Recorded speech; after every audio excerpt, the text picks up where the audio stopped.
ఈ చెట్టుకున్న శక్తి తెలిస్తే మీరు నిజంగానే షాక్ అవుతారు. ఎందుకంటే ఈ చెట్టు వచ్చి 350 ఇయర్స్ ఓల్డ్ అన్నమాట.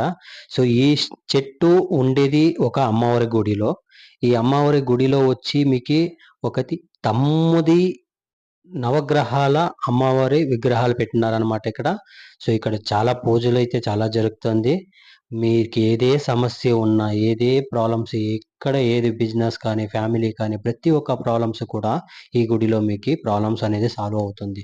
అది ఎలా అంటారా? ఒక కొబ్బరికాయ తీసుకొనొచ్చి ఇక్కడే మీరు గుడిలో దొరుకుతుంది కొబ్బరికాయ తీసుకొని మీరు అక్కడ అమ్మవారి దర్శనం అయితే చేసి, మీరు ఈ చెట్టుకొచ్చి ఆ కొబ్బరికాయ అనేది పెట్టేసి పోతే మీకీ ప్రాబ్లమ్స్ అనేది తొందరలో క్లియర్ అయిపోతుంది. మీరు కూడా ఒకసారి వచ్చి ట్రై చేయండి.